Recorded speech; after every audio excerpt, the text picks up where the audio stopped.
Welcome to Politics as Usual episode. We don't know. We don't know. Also I'll be making I'll work on a theme song this weekend. I finally created a drum bank that I like.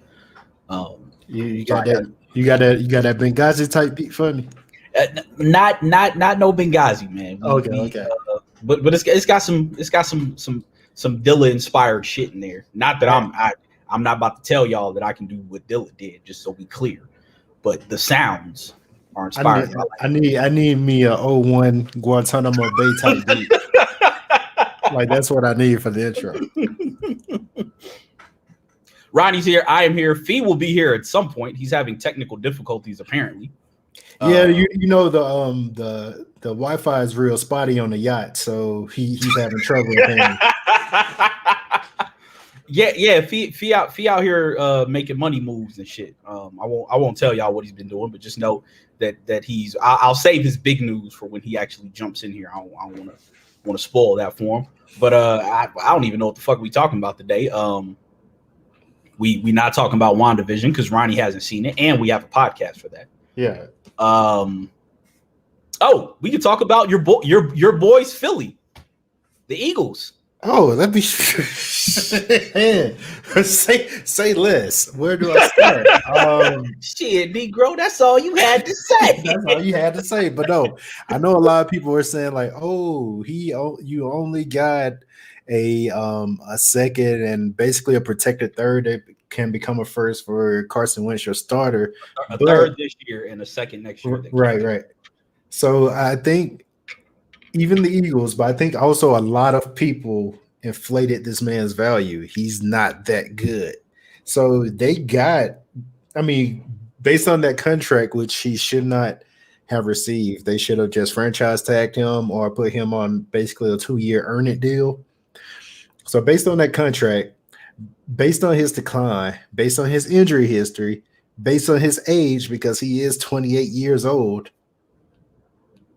And so I'm totally cool with the Eagles eating that dead cap for 1 year because he and it's been happening for 3 years straight, basically. Like there's so many stories coming out about how he's just a cancer in the locker room. But of course, because he's a white quarterback, nobody really cares about that. But yeah, he basically got his coach fired in so many words.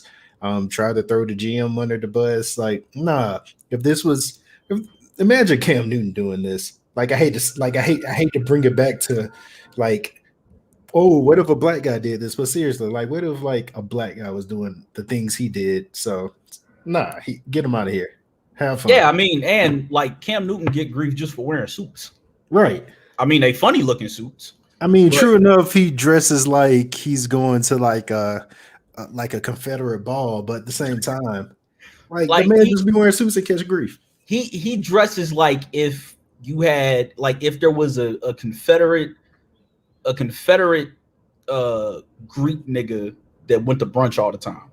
He dressed like a combination of a Confederate brunch nigga, but he can't even do that without catching hell. And Carson Wentz out here. Listen, man. I told people. I ain't feel like getting involved in this when people were talking about it. But I was like, man, what did you expect? He ain't good, man. Why do people think that somebody was finna give up 3 firsts for a 28-year-old quarterback whose best season and only I saw Joy Taylor say this earlier on the timeline. She's like, where's the MVP that Carson Wentz won? People keep saying he had an MVP caliber season, but he didn't win it. He didn't physically win a Super Bowl. So why does he keep getting credit for shit that somebody else did? And I'm like, hey, he's white. Like people say if he would have been thing is if you I can flat out say this now. If he would have been healthy, the Eagles would not have won the Super Bowl. Of course not, because he was playing. So Tom Brady don't lose the quarterbacks he's better than or he's worse than. Come on now. Tom Brady only loses the quarterbacks that are worse than him. I don't know why, but it is what it is. If he's playing a quarterback that is as good or better than him, he typically wins. But if he's playing a bum, Jake Delhomme notwithstanding, every quarterback he's beaten in the Super Bowl has been like damn near a Hall of Famer. McNabb close to it. Kurt Warner, Hall of Famer. Like this man gave Eli Manning like a career he doesn't deserve because he lost to him twice. Like he's beat a who's who of motherfuckers in the Super Bowl. Like Kurt Warner, Donovan McNabb, Russell Wilson, Pat Mahomes. Who else did he beat? They don't want so many. I don't fucking forgot. But the only people he's lost to are Eli Manning and Nick Foles. Mm-hmm. Like, what? Well, Jared Goff. Yeah. Okay, so yeah, Jared Goff was trash. But like, why did you think this was going? Why did you think that they were going to get some and that contract? Like, come on now. Come on. He did not. Come on now. Like what are we talking about here? This dude ain't Deshaun Watson. He ain't even Matthew Stafford. Nah. Speaking of, man, like Joe said, look at what they did to Deshaun Watson. Exactly. So the moment that Deshaun Watson said, like, hey, y'all hired this old ass nigga to come coach our team. I have no idea who he is. Y'all pulled him out of somebody's basement. I just wanted Eric Bieniemy. Y'all couldn't even give me the coach I wanted. So cool. I'm gonna leave after you couldn't even give the GM he wanted. Yeah, y'all got rid of my top wide receiver, so I'm just gonna leave.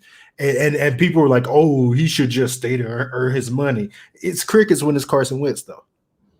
Yep. Oh, yeah. Matt Ryan and Jared Goff. So Jared Goff was ass. Jake Delhomme is everybody else is borderline Hall of Fame that he's beaten in the Super Bowl. And then he lost to Eli Manning twice and fucking Nick Foles. Nick Foles.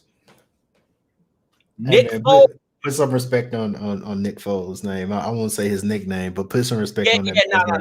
We're not calling that man that. We put some respect on the man's name though. Like he can't even keep Trubisky on the bench.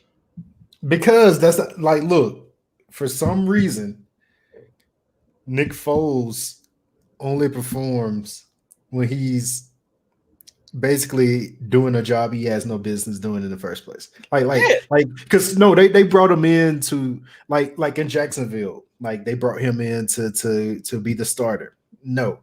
In Chicago, they brought him in to be the starter. No. Like when your quarterback goes down, you look on the bench, you're like, damn, we got to put Nick Foles in.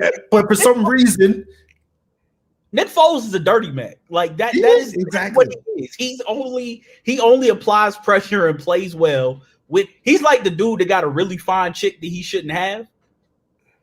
And you like, how did this happen? Like that's basically Nick Foles. Like there is no reason Nick Foles should have beaten Tom Brady in a fucking Super Bowl, but it happened. Dog, Vic got hurt, and this man had one of the most efficient seasons in NFL history. 28 touchdowns, 2 interceptions. To this day, I mean, I know how it happened, but to this day, I still don't know how it happened. Like, that stat line was ridiculous. Yeah, it's just like when Tom Brady's career is talked about, like we just have to ask like how he's gone up against Kurt Warner, Donovan McNabb, Russell Wilson, Matt Ryan, Pat Mahomes, and came out on top. But he stared Eli Manning in the face twice. And so you can't even say it was a fluke. He stared Eli Manning in the face twice and lost.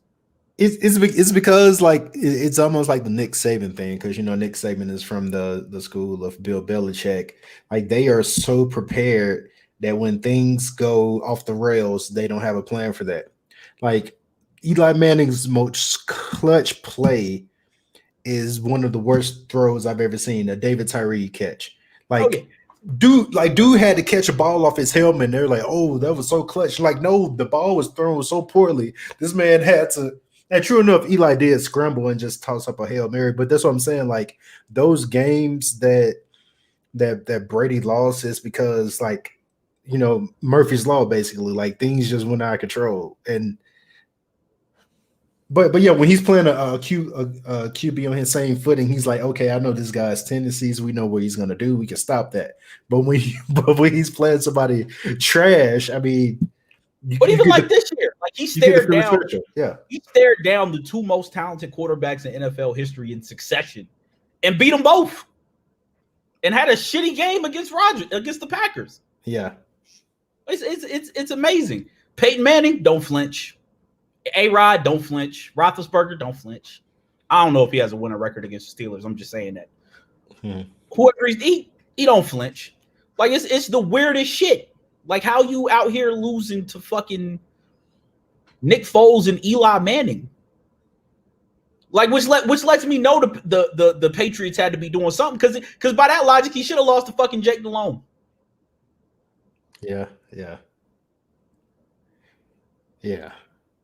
Well, anyway, you happy Jalen Hurts is about there, or do you think they not even gonna do that?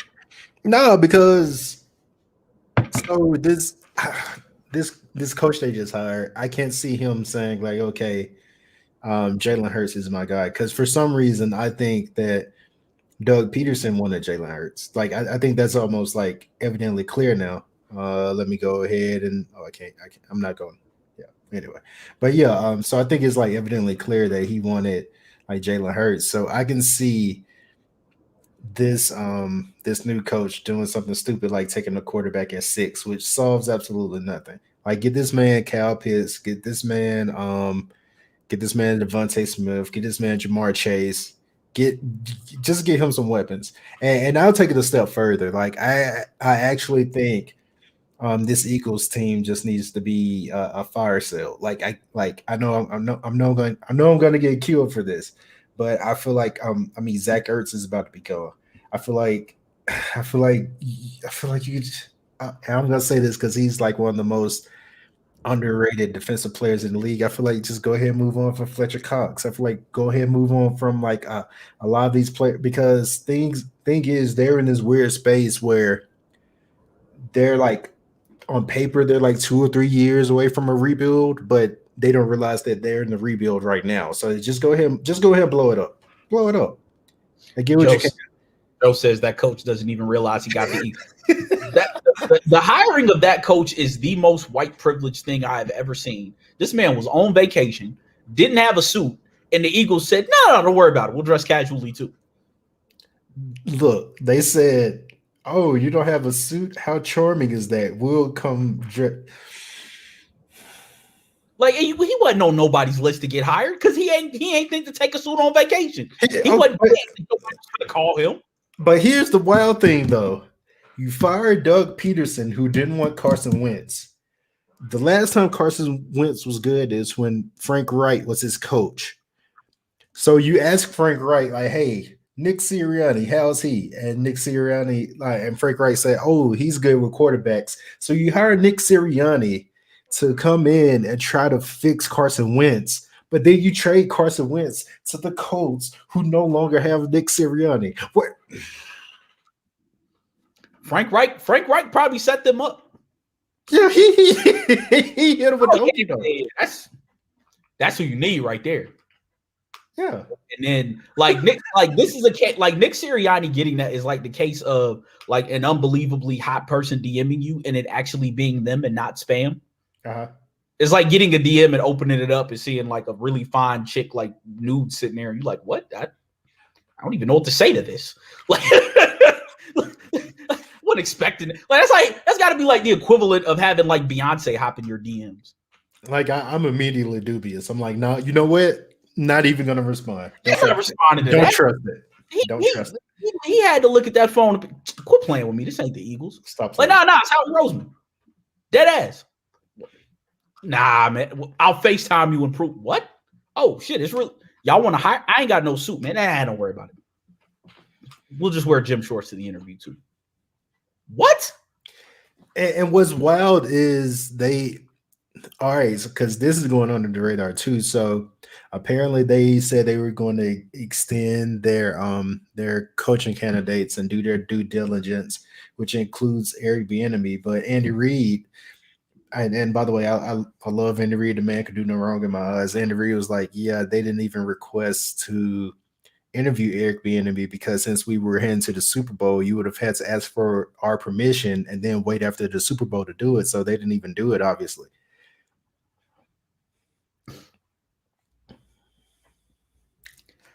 I got NFL. It's why I do not actively watch the NFL because They don't give a fuck. They know what they doing. They know exactly what they're doing. They know what they doing. In other news, I haven't had to rant about Devontae Graham in a week because the Hornets ain't been playing. Oh. Yeah, some contact tracing COVID shit. And their first game back is tomorrow against Steph. Yeah, Steph. I think Devontae Graham hurt his knee, so he shouldn't be playing. I was about to say Steph might drop that fifth burger. Oh, it's definitely, especially after MJ said he wasn't a Hall of Famer like last year or something. Ooh, okay. Like, he's not a Hall of Famer yet. And Steph was like, why? Like, LeBron already shits on the Charlotte whenever he comes and plays here and like stares down MJ when he dunks and like all a bunch of like, why you gonna have Steph shimmy into your face, dog? Wait, why? Like, and I'm sorry if I'm just being obtuse. Why isn't he a Hall of Famer? And I know this. I know. We're talking about Michael Jordan, who has a harsher criteria and he sees things through different eyes. The Hall of Fame ain't even hard to get into.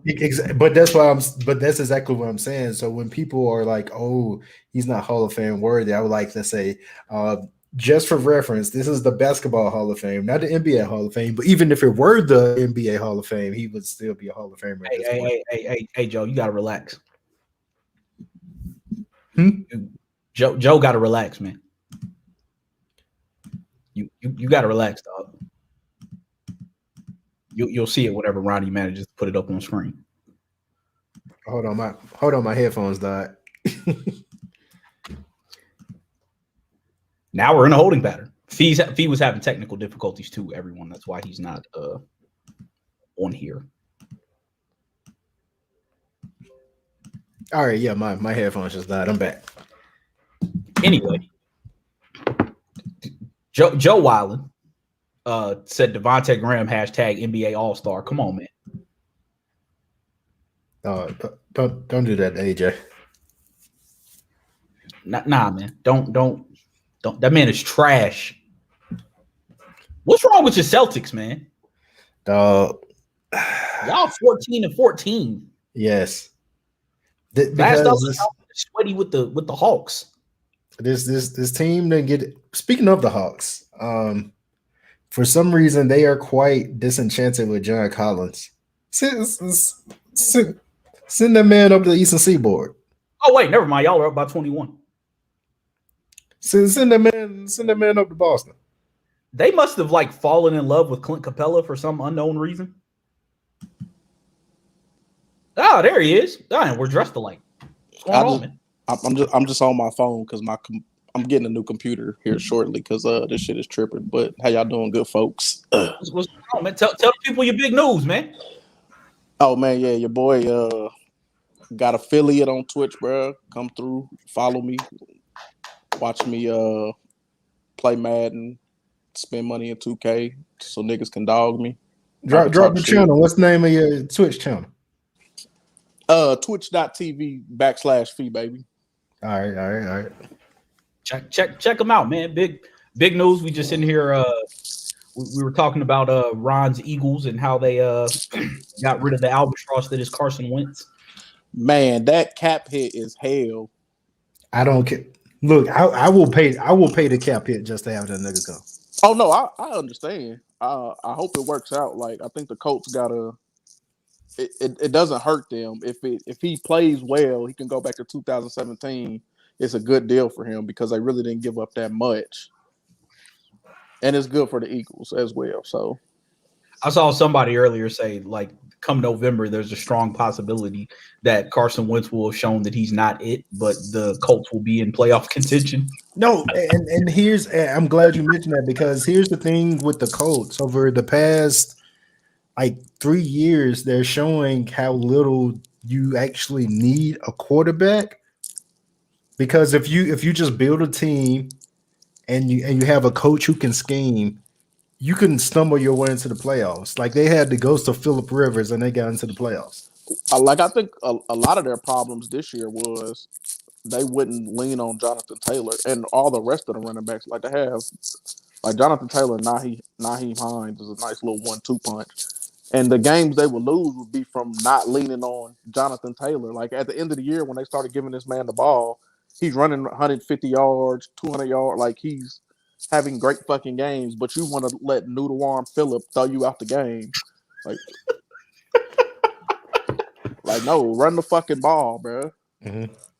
Joe Code. Wait, what do you mean, Joe? Joe Code says how was Fee in the NFC playoffs last season and got Trevor Lawrence this season? Oh man, bro, he must have been on my Twitch earlier. Oh. Man. Oh, okay.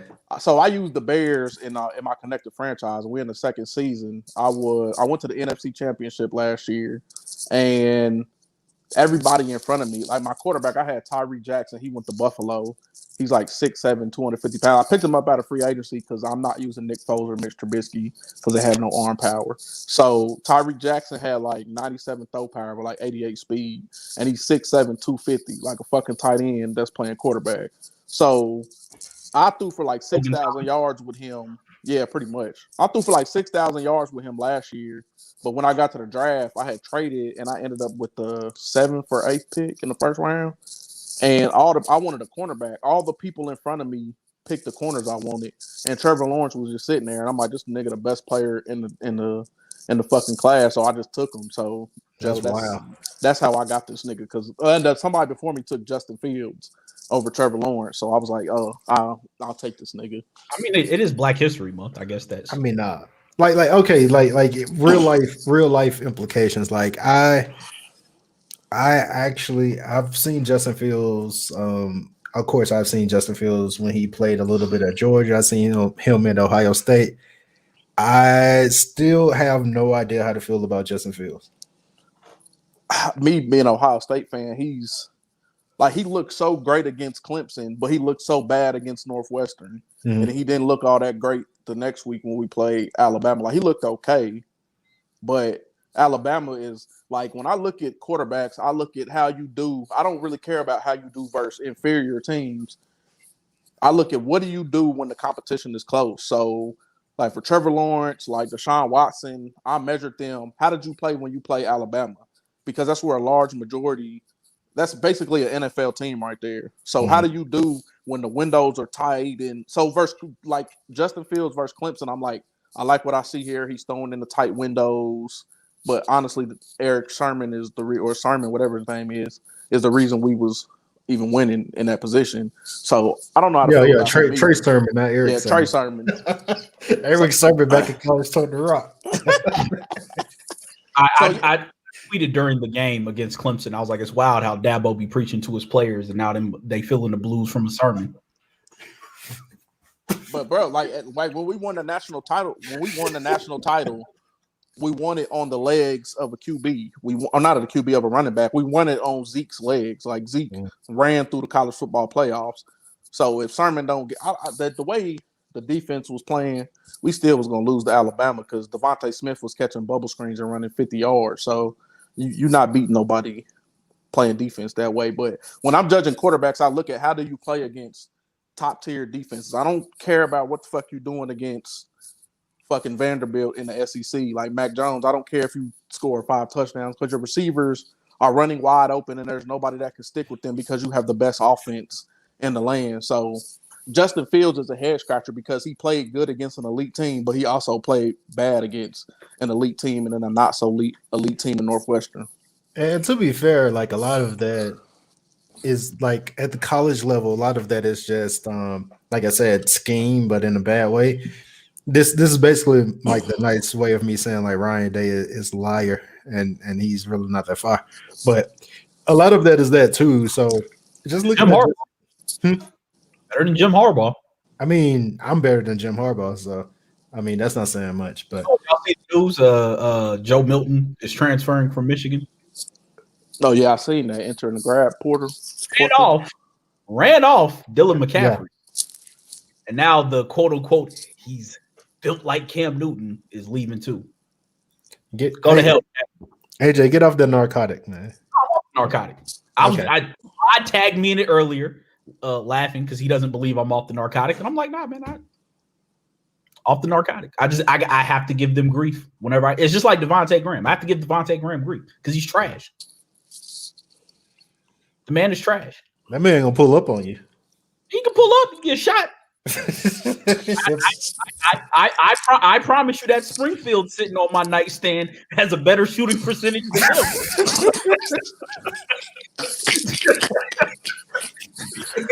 ain't gonna be no 35% hit percentage with that boy. Ain't no cold from the field when I pull the blick out. I'm gonna look like a pissed off Wardell, goddammit. Try that shit if you want. Devontae. Come on, man. Fucking shimmy on your ass. Pow. What you thought this was? And we in the same city. Pull up. You punk. Speaking of, I found out Miles Bridges be rapping. I need that nigga off my team. It's terrible. It's terrible. Worst rapper I've ever heard. Nah, it's legit terrible, man. Like he is trash. Like he it makes might that be verse on that Brian McKnight song sound like Hove. like it might be unfair to call him a rapper. He's so bad. Like he is off, and apparently Denzel Valentine raps too. And I'm like, what is with these Michigan State niggas trying to rap? Denzel Valentine been rapping because he's real good friends with Rocky Fresh, so he been rapping for a little minute. Rocky Fresh, I ain't heard that name in ages. Well, I be seeing him on. I follow him on IG, so I be seeing him post. So okay. Yeah, them niggas are stick as thieves.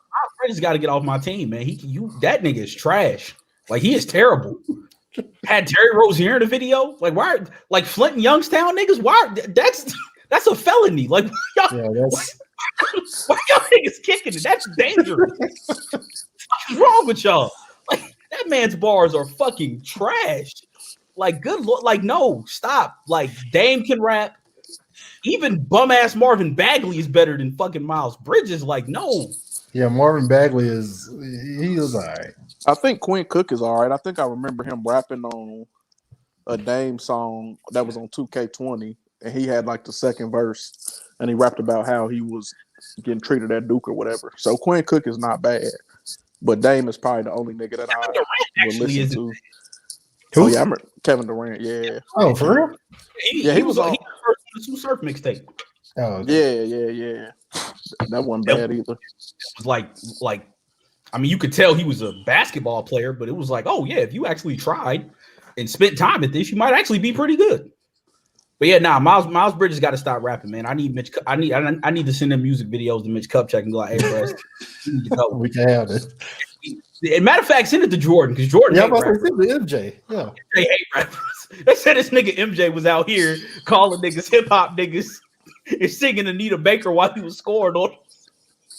Yo, don't serenade me with no. Bust my ass, bro. Can't even do nothing to him. Like, what can you do? That nigga can lock you up defensively, dunk on you, shoot on you, whatever the fuck he want. It ain't shit you can do if this nigga just singing Anita Baker. No, this man shoot a fadeaway in your face and stepping away singing same old love 365 days of the year.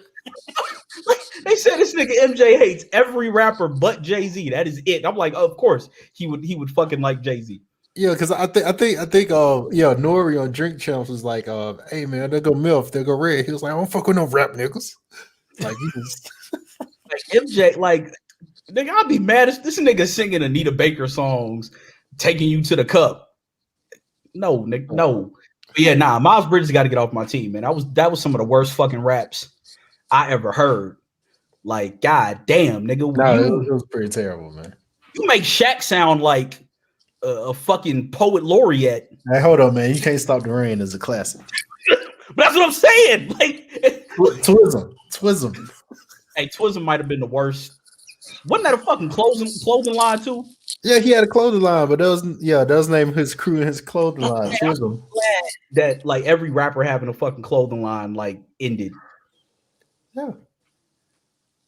Because young me actually wanted to have some Shady Unlimited gear, and I'm glad my mom said no to that. So, but I had a fucking Outkast t-shirt. I was about to say, what's the most random like rapper clothing item that you had? Because I've definitely had an Outkast shirt. I had the Outkast O with the wings and the American flag. Oh, bro. I had the whole fucking Vocal jersey with the double wristbands, with the double headband, with the do-rag. I was real nasty. Like everything Vocal. Oh man.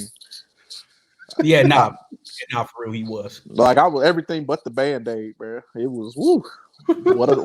What a time. That was some awful living. I pray to God that we don't enter the period, because somebody brought up the point with Wonder Years, saying that the equivalent of Wonder Years dropping today would be a show about 2001. And I hope that don't mean that fashion coming back, because we can't allow it. Yeah, I don't want to see baggy Jabos again, bro. Nah. And I've seen niggas wearing Jabos again that actually fit. Yeah, they got them. They be seeing them on Facebook. They like 8 and 9 MFG or some shit. They have them. They like fitted utility pants. Like look decent. He was actually out here wearing jeans with tactical fasteners on them. Yeah, to go with niggas' shoes. Yeah, nah, man. If the mid-2000s fashion, we got to say the youth from themselves. We can't allow that. No, like, you got to show them pictures of us and be like, listen, you don't want to be in your 30s looking back on this saying, what the fuck was I thinking? No, we did that so y'all won't have to. Like, trust us. Listen, man, I don't want to see no platinum FUBU with patent leather lettering. Like, we don't need that. You don't want that platinum on your jacket, bro. That's what you desire, boy. That's what you desire. We'll go through the fibers, man. We don't need that. We don't need that. We don't need Dada's coming back. Oh, remember they had the Dada's with the spinning rims on them? Oh, that was the one. We don't need lugs coming back. Like none of the Birdman lugs, bro. Yo, we don't need no rappers to get no more tennis shoes. Well, J. Cole shoes is cool, but not like how the S. Carters and the G Units, like Fat Farms. Yeah, I had some S dots, man. I had the Jamal Crawford S dots. Our boy Joey Public. I had the Jamal Crawford S dots, man. Wait, Jamal Crawford had S dots? Yeah. Ugh. Yeah, man. Nah, man. Outside of the raccoon, don't know rappers need Pharrell shoes is all right, but rappers don't need no fuck shoes. Not the Pharrell shoes. Them shits is hard. Kanye shoes is hard. Yeah, J. Cole, I like his shoes. Currency be having super like Currency got some Reebok questions that is hard, and he got like some Bape collabs that is hard. But I'm okay. I'm okay with rappers taking like I'm okay with a rapper spin on, except Travis Scott. Keep him the fuck away. Don't nobody want to see no Dusty Brown. What is with this nigga's obsession with Doodoo Brown, man? Well, he got some blue, white, and black ones that are about to come out, but they got that fucking upside down reverse Nike sign on it. How you rocking Newport Nikes, man? Ain't nobody asked for that.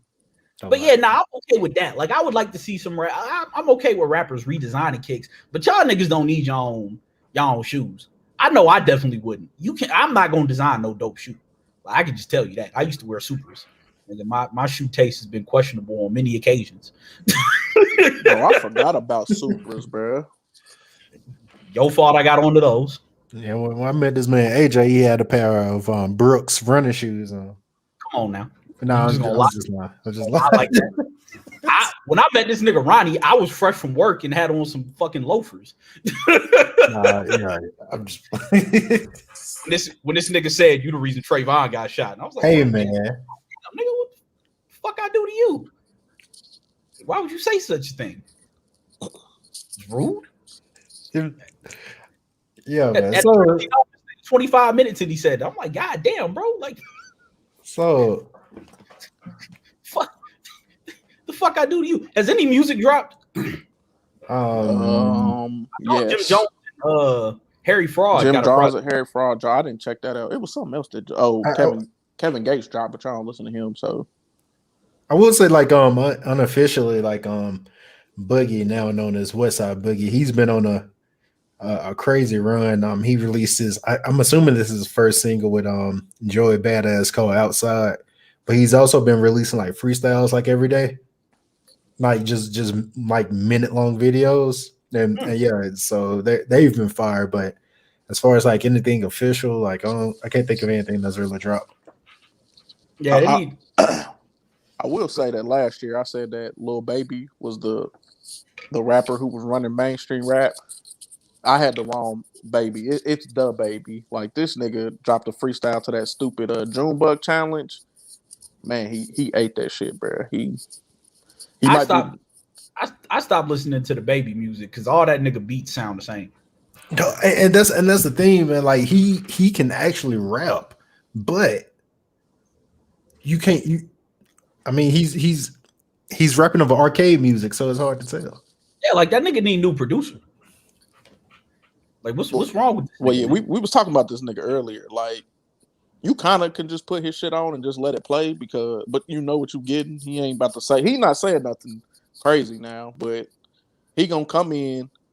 And as soon as the beat start, it's gonna be 1 second, and you gonna hear that nigga voice, bro, and he gonna be on that motherfucker until it ends, bro. That nigga do not let the beat breathe. Somebody say he started each track on the downbeat, like he just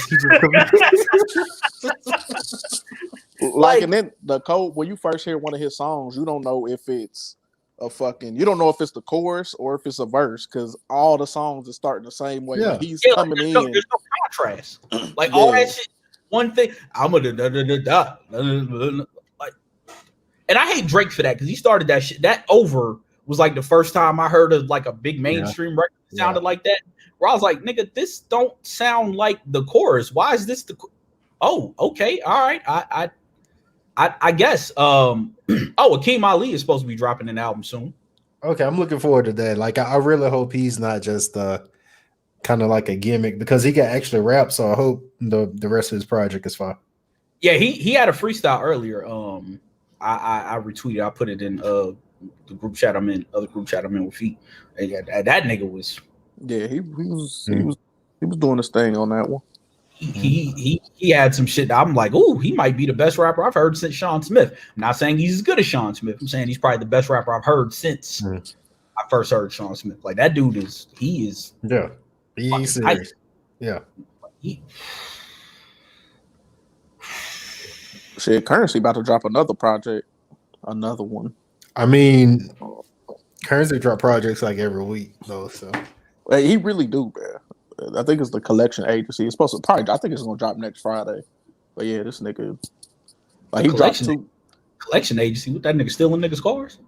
Nah, I guess because he been like on Instagram now. He's getting a little more personable, like showing like all his shoes and cars and all that shit, like watches, jewelry, like kind of letting people in more. So I guess it's gonna be an ode to like all the shit that he's collected over the years. I'll tell you one thing, man. I gotta respect that nigga's work ethic, man. If he don't do nothing else, he gonna have some shit out.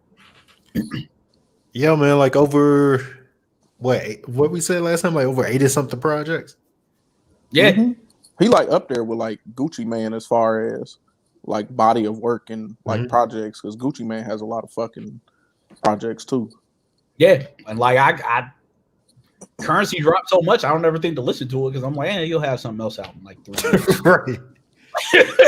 Well, like the thing for him, like what'll make or break his project is literally the production. Like whatever producer he chooses to work with will, because what he's the subject matter is not going to change too much. Like it's not going to be real personal. It's going to be materialistic lifestyle type rap. So depending on if it's Harry Fraud or Alchemist or whoever, Ski Beats, whoever he decides to rap with, that's going to determine the sound of the project and if I'm going to listen to it. And some of them collab, like he got a collab with Burner, and Burner is a terrible rapper. Like he needs to stick to making weed, bro. Like that's your lane. Stay over there. Don't come over here in this hip hop shit. But Currency was just like Currency, if you his partner, he'd be like, hey, come on, bro, we'll do this project together. Like T.Y., I think that's BG Son. Yeah, BG Son.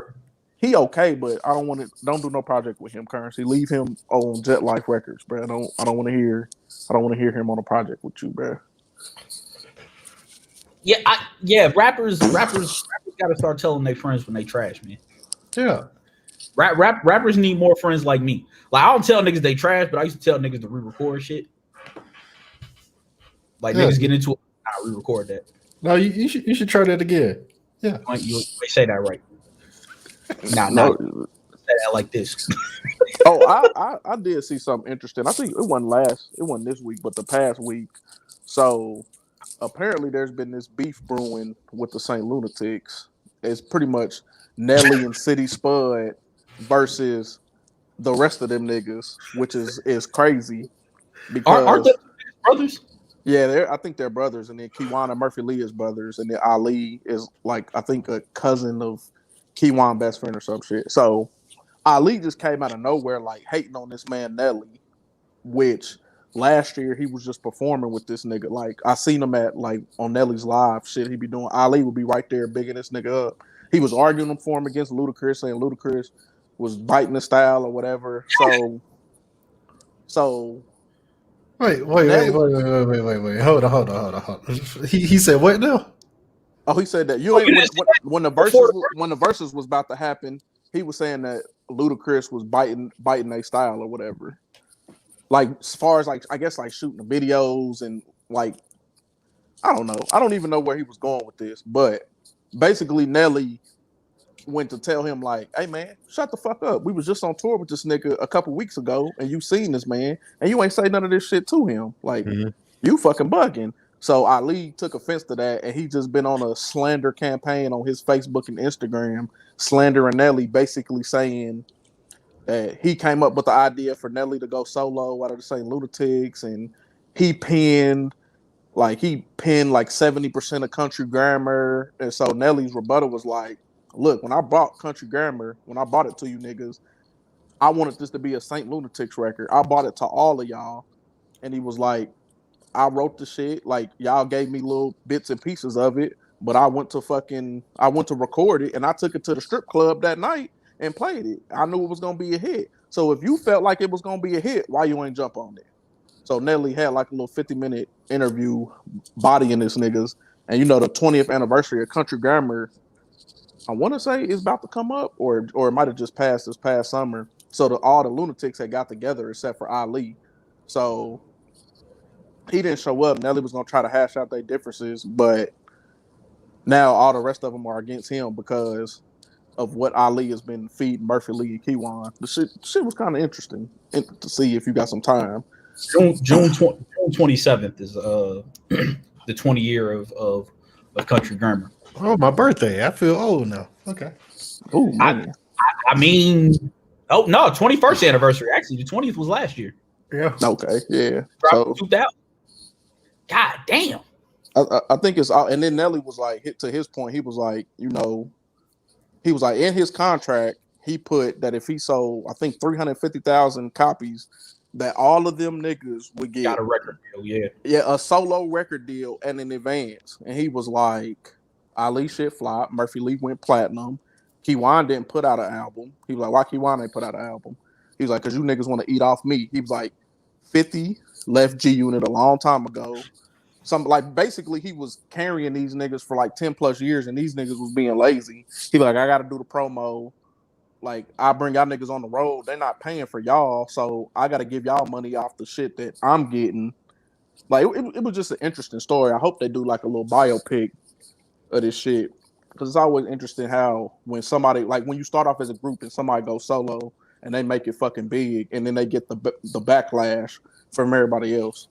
Yeah, like I remember when they dropped, like that was the big story. Was like Nelly had put in his deal that if he sold a certain amount, like everybody else like got a deal, and they did that the first day. Like they was at, and Universal was looking like Universal was like, God, what the fuck did we just agree to?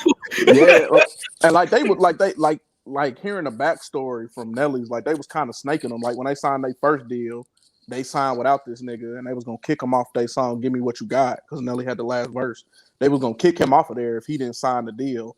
So when the St. Lunatics dropped their album, they had all signed away their publishing. But when Nelly dropped Country Grammar, he paid $75,000 to get his publishing back. The rest of them niggas was still getting in publishing deals from I think D2, so they wasn't even making no money off of like the St. Lunatics, and that album went platinum. But they wasn't seeing no money from that shit. I don't even know if Murphy Lee was seeing money from Murphy's Law, and that shit went platinum. ooh. Damn. So he was like, you know, I was about my business. Y'all niggas wasn't. Now y'all mad at me because y'all money funny. Like I was still paying y'all out of my pocket, and this is pretty much just the thanks I get because y'all niggas was being lazy, but I was the one doing all the work type deal.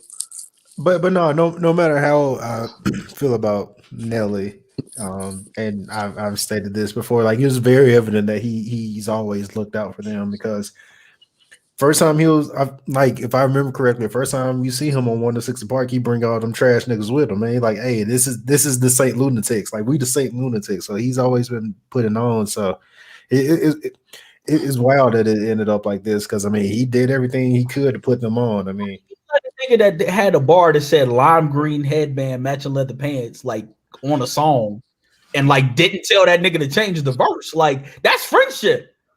I'm not letting no niggas I'm cool with rap about wearing lime green leather pants. Like, embarrassing me like that. With the headband. Nigga, hey, nigga, vocal t-shirt with the matching sweatpants, nigga. That nigga was clean, boy. I'm not doing that. Like, that's friendship. To let you embarrass yourself like that. Like, what are we talking about here? But like them niggas was all over Country Grammar. Like, they don't really have no, like, even before Country Grammar dropped, them niggas came to him like, hey, you need to pay us for these features or we taking our verses off the album. And Universal like nigga, that's between y'all. We ain't paying y'all. Man. We don't even want y'all niggas on the album. We want him. We don't even give a fuck about y'all. So he's still paying them niggas. Like, what the fuck they need y'all for? Exactly. I was like, yo, I was like, that's crazy how ungrateful people can be, bro. Like, I remember the story about the Mask nigga when they finally stopped fucking with him, and it was like, hey, bro, like, you don't even do nothing, nigga. Like, yeah, like, what do you do? Like, they tried to get his own like mask line or some shit, like, and he was just like chilling, like, nigga, you in a mask and you dancing, like, what the fuck we paying you for? Yeah, but that's what I was like, what are you doing? Like, I can bring you to a job interview, but that's on you to get the job, and that's what Nelly like. He like, nigga, if you give me a ride to the fucking tryouts, like we on NBA team tryouts, and I'm making all my threes, and you wasn't making yours that day, and I get fucking picked up, hey, I'm gonna throw you some gas money for the ride. Thanks a lot, nigga. You missed your shots. That ain't on me that you missed your shots, nigga. That's on you. He like, that nigga Ali put out Heavy Starch. That shit bricked. He said, I told him not to pick that single. He was like, you think he would listen to me because, you know, the singles off of Country Grammar and singles off of Nellyville. He said he went with Bugetto. When I told him not to pick that, I told him to pick another song because that sounds more like you. Bugetto sound like a Force Nelly record. That's not your lane. Mm-hmm. So he like, that shit bricked. And he said Murphy Lee shit. Murphy Lee's second album didn't drop because Murphy Lee went to the table without Nelly and signed his deal with Universal. So he was like, when things started falling apart, they want to call him to the table like, hey, Nelly, can you come fucking help me out over here? And Nelly like, well, nah, nigga, y'all didn't bring me to the table to fucking sign this deal. Nigga, don't call me now that your shit fucked up. Like, nah, nigga, you signed that shit yourself with Ali, with Big Lee. So, nigga, work that shit out with Big Lee, nigga. Yeah, that's and didn't Ali had that like song Breathe In, Breathe Out that was like big in the clubs, and that nigga ain't even put that on Heavy Starts like that. Them niggas wasn't thinking. That was his best song. Mm-hmm. Them niggas wasn't thinking. No. And then like Nelly was clowning Ali because he supposedly had a deal 3 times before the Country Grammar deal or whatever. And he been in all these production deals and he read the book on the music business in quotations, but this nigga ain't got no fucking publishing. So he like, nigga, I'm about my business. Why are we listening to him? And he like, if you put me on, why you ain't put yourself on? And I kind of felt that too. Like, yeah, it made good sense. Like, hey man, never sign away your publishing. Nah, ever. Don't ever take the advance. Is just a high interest rate loan, man. One day y'all niggas will learn. It's a very high interest loan. One day you niggas will learn this shit. I understand the money looks good, but like I was listening to an interview with Sir Mix-a-Lot, and he was talking about like in the like mid to late 90s, I think, like some Arab company like came to him and offered him like around 6 figures for the publishing of Baby Got Back. He was like down bad, and he was like, he thought about it, and he was like, nah, I ain't gonna do it. And then like the song took off like 2 years later, and he's like, I never have to work again because of that shit, because it came back around. Like Pusha T with the I'm Loving It thing, he took, what was it, like how much money? Hold on, now I gotta Google this. I have 2 numbers in my head and they're both far apart. But like even for now, like for rap, if you're independent, if a label was coming to you now you don't need the label because labels aren't. They're especially not now. going out A&R no more. They're picking up people who got buzz and that already has a fan base behind them. So don't go sign that major deal, especially if they're gonna try to put you in a 360. It's not even worth your time. You better off just grinding and staying independent. Yeah, like this. I don't know, man. I get it. People need money, but as someone once said I think it was Spencer Hall of SB Nation once said of the Alabama job after Nick Saban, you take that job for the buyout. Like, you're not gonna last there, but you take that job because you know you're gonna get fired, and you just put a really high buyout in there so that you get your money and you can either retire or chill for 3 years and then go coach again. If you sign to a deal, if you sign to a label, you sign the deal knowing that you're going to get screwed, but you need to have other business. You're using it to get your name out there to get other businesses shit started. Like, that's why you sign a deal. But a lot of these artists don't be like right now. There's so many people eating off Twitch. Yeah. Like, if you can do that, why wouldn't you? Like, why someone come wave 6 figures in front of you and you take it, and it's like, that's why I have no sympathy for anyone who is stuck in a bad deal today. You done seen the TLC story, the New Edition story, the shit that happened with Meg. Like, how many times you got to see you get screwed over, somebody gets screwed over and think, oh yeah, they wouldn't do that to me. They do everybody like that. You are not the exception. Why? I don't care what lawyer you talk to. If someone is approaching you because they think you can make money, like Master P said it best. If this person think I'm worth X amount of dollars, I'm worth 10 times more than that. This white man is coming, they think I'm worth this amount of money. I'm worth 10 times more than that. If I just figure out a way to get to break through myself, it makes no sense. Like, in talking to people that I meet with various artistic aspirations, and they're constantly, like, at this age, yeah, I'd fucking sell out because I'm in my mid-30s. What the fuck I look like not taking a bunch of money to? I'm not willing to get out there and grind anymore. We passed that. I ain't passing out mixtapes going to open mic nights no more. I'll sell out now. Yeah, put that machine behind me, baby. Let's get it rocking.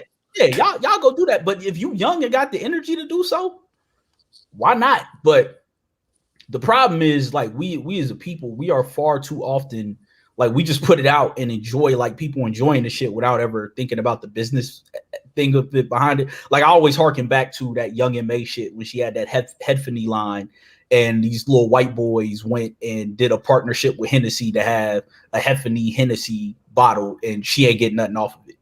And it's like, how many times y'all gonna sit and watch somebody steal, or the girl who had the renegade dance that the little white girl stole? It's like, how many times are y'all gonna sit? Like, that's why the where the money reside dude, I actually respect him because he's super smart. He went and trademarked that shit as soon as he saw it. Immediately. He was like, oh no. I'm going to get this shit trademarked. I got all. So when the little white dude put up a little where the money reside video, his lawyers got the video taken down. Like, smart as hell. Like, if especially today, like, if you have something that goes genuinely viral, you better go trademark that shit or copyright it the very second you see, because some white person is going to do it, or they're gonna steal it from you and act like that they invented the shit. Look at rock and roll. Look at what's happening to hip hop. So yeah, be about your business. Like, don't sell out your intellectual property. If someone's coming to you to buy your intellectual property, is because it is worth something, and the money that they're giving you is worth far less than what they're gonna make off of it. So just consider that your IP, your thoughts, the shit that you create, and don't ever sign no fucking deal where someone owns your shit. If you make a beat, if you write a song and someone's coming to you for it, don't take the upfront money, take the publishing. Because if that shit does anything, you will be able to eat off of that. For the Rick Astley, Never Gonna Give You Up. That man never has to work because of that song. All it takes is one song, and you can eat right for the rest of your life if you ain't signed away your fucking publisher. Think about the nigga from or Sparks, whichever one it was, who was on the Give It To Me.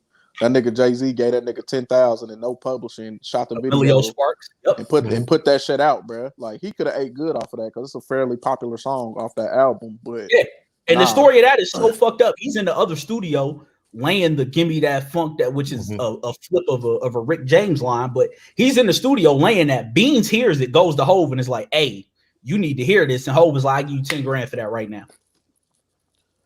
Nigga took the break. And what dude, when he said he was trying to get his business right, and Hove was like, nah, bro, here, just take 10 grand. We'll get you on the publisher on Monday. We trying to get this out, record and shoot the video for it. Rip that man off, bro. Hove to hustle that nigga out his song. Hey, dog, Hove like really like pillaged Philadelphia because he also stole like the Young Chris flow. Like he did a number to Philadelphia. Well, hey, I ain't gonna lie. When I saw Sean Smith at the Rock Nation brunch, I was like, "Oh Lord, he about to do it again." Like Sean Smith put up a picture of him and Hove dapping. I'm like, "No, don't do it." No. This nigga Hove gonna be out here rapping heaven like it was him. I'm like, "Sway to get doggy from the wrong way, Marcy." Like I'd have been mad as fuck if I'd heard that, man. Like, come on, man. Like, no, you can't. Like, say what you want about Lupe. Like, he was actually smart to not take the deal that Rockefeller offered him. Yeah. He probably doesn't get screwed over by Atlantic and Leor, but he probably would have got screwed over by Jay. So yeah, you get screwed over eventually. So yeah. I mean, also him using his entire advance to bail out Chili was wild, but yeah, especially considering that man got 44 years. Well, allegedly, and I'm saying allegedly here. I don't want no smoke, Lupe. Allegedly, Lupe was on tape discussing narcotics and how to distribute them. And apparently Chili is the one who took the charge for Lupe, which is why Lupe was willing to do that for him. Oh, only allegedly, though. All alleged. But if you notice, and I've said this on this show before, go listen to Fahrenheit Volume 1 and then go listen to Fahrenheit Volume 2. And there's a very drastic change in the shit Lupe Fiasco is rapping about for a reason. Yeah, he like the phone's bugged. No, I gotta start talking about skateboard. Oh, Revenge of the Nerds. We finna rap about giant robots, Gundam, DBZ, nigga. Skateboarding. What you need, baby? I got it. Yeah. So potpourri and machine oil, huh? Okay. Maharishi. Finna rap about being in Singapore, nigga. What y'all niggas know about Singapore? Nigga Lupe said no, sir. So always take the opportunity to own your. Because the funny thing is, Jay-Z is a nigga that raps about ownership and then be turning around and ripping niggas right the fuck off. Yeah. And then again, I mean, if a nigga let somebody do it to him, yeah, it's only so much sympathy I'm gonna have for niggas that don't. I mean, listen, there's several things that you can do that'll make me not have sympathy for you. One of them is sign a bad boy. You signed a bad boy, you asking for that. I'm sorry. Yeah. I can't see any scenario where you thought Puff was going to do right by you. He had the locks on radio crying, talking about dropping the refrigerator on this nigga. Bro, like fucking Loon went to jail. Shine went to jail. And got deported. Yeah. Loon just got out of jail not too long ago. Uh-huh. Looking wild. Mace was like, nigga, I'm going to Atlanta. I'm finna be in the AUC, fucking Atlanta girls, going to church. Like, if you signed a Puff or if you signed a J, I have no sympathy for you. Because what artist that Jay handpicked has been successful that is not named J. Cole? Notice I say handpicked. You could say Rihanna. That was either Kevin Lyles or LA. Nah, because Jay was trying to push Tierra Marie. Trying to push Tierra Marie. You say Kanye, I'm gonna tell you that's Dame. Mm-hmm. You say Cam, I'm gonna tell you that's Dame. Pittsburgh Slim. We right back at Pittsburgh Slim, baby. Pittsburgh fucking Slim. Say what you want about Asheroff, but Asheroff at least had a chart topper. I just found out who Pittsburgh Slim was because of this fucking show. fucking Pittsburgh Slim, bro. Pittsburgh fucking. I thought that was like Wiz Khalifa's alternate name at first, and then nope. Yeah, nah. So yeah, you name me one artist that Jay is stamped. And my dumb ass used to want to sign to Jay. Like when I was young rapping, I was like, yeah, man, you know, I rapped for Jay once. Because everyone thinks they're the exception. Yeah, you think you're the one. You're gonna be the one to be like, oh, yeah. Okay. No, 19-year-old AJ, you're not the exception, you dumbass. What the fuck is wrong with you? And they was gonna steal your flow and then cast you aside. He couldn't steal my flow because I stole his flow. Like, it wouldn't have. He would have stole it back. Don't worry. I like the way you put that there. I'm gonna add that into my repertoire. We'll never see. You gonna be asking for your royalties? You gonna point to the Rockefeller chain? Like, where you think that came from? That's why I always laugh when I be seeing these labels gifting these label heads gifting cars to their artists. I'm like, ain't nobody that damn nice. I believe Gucci Mane is that nice because he's genuinely like done right by artists who have like worked with him. I believe he's that nice. Nobody else. Whenever go ahead. No, I'm about to say like how the QMC, whoever it is that's running quality control, QC, I think is his name, how he had the fucking Migos money tied up, and then the Migos dumbasses was using quality control lawyers to negotiate their contracts. Nigga, why you think we ain't seen them niggas in a while? Because them niggas ain't making no money off they shit. Because they lawyers was quality control lawyers, and quality control was controlling the shit out of them. I mean, it's right there in the name. They control the quality of your pocket. I mean, when you're right, you're right. Yeah, stop signing record. And everybody was, again, Jay's a hypocrite, but everybody was mad at Jay when y'all niggas still taking advances, huh?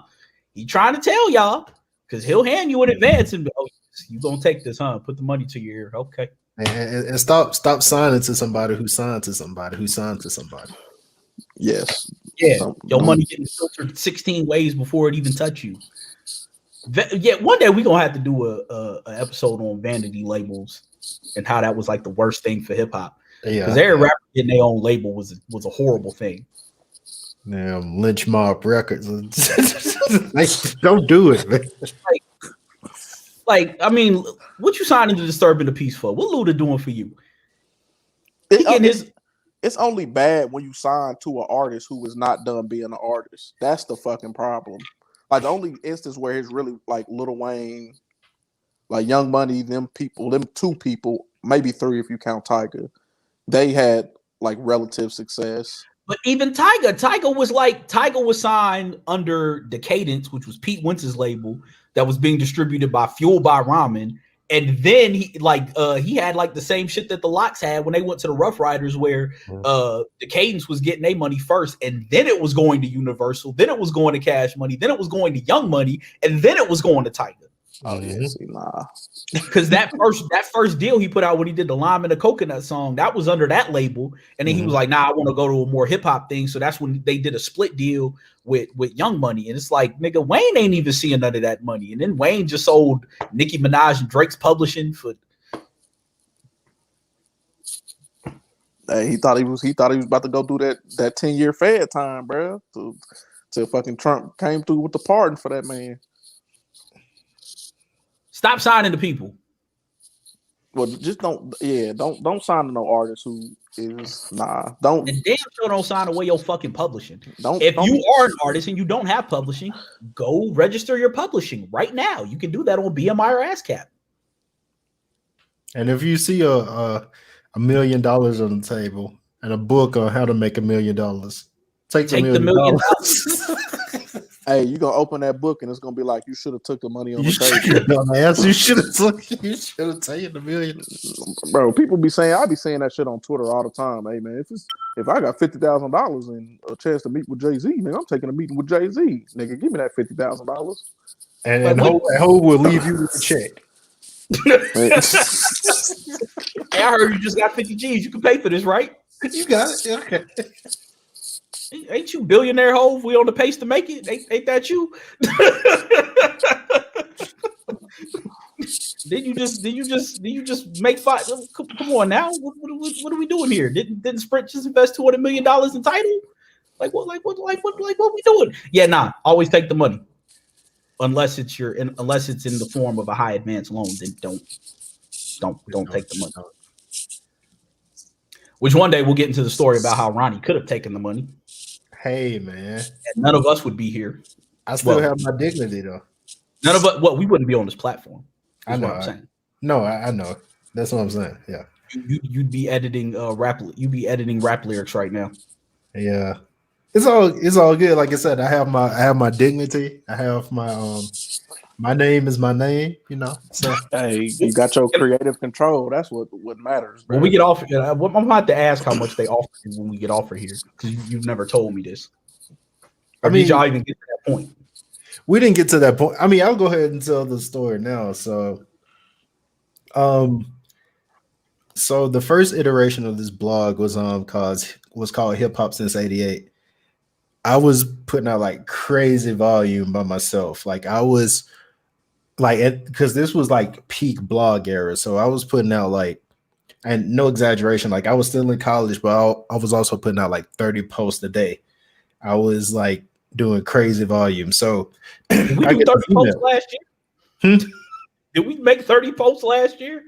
Yeah, we probably didn't even make 30 posts last year, but I was putting out 30 posts a day. Like, and so yeah, I was getting like crazy emails. Like I got an email from like to be like an intern for like Pusha T, but there's like, oh, you gotta like actually like stay in New York for the summer. And like I was getting like crazy like emails. So I get this email from this guy named Mabod, Mahboud, Mabod. So he was like, hey man, I really like your post. And have this platform called Rap Genius. And we think you should, you know, come to New York for the summer, you know, just intern. And yeah, because this was pre-moderator, so this was basically the grandfather of like what's now the Rap Genius moderator. So that was like, you know, come up here, just do some stuff on the site, do some posts, just go through like the lyrics on the website, make sure they're cool. And me being, I mean, as AJ would say, I was like, yeah, but how much y'all paying me? And that conversation didn't go over so well. And like, and then I look up and Rap Genius is going public. So, damn, man, you could have been a CEO over there. Well, no, because they like it's funny because when they did that, they added a board of directors and they kicked that guy out anyway. So, damn, they was just finna steal this man content and yeah, they were gonna steal my content. Do it for the exposure. That's exactly what he said. He was like, "Yeah, we like your posts, so just send us some posts and we'll put them on." I was like, "Okay, but how much are you paying me though?"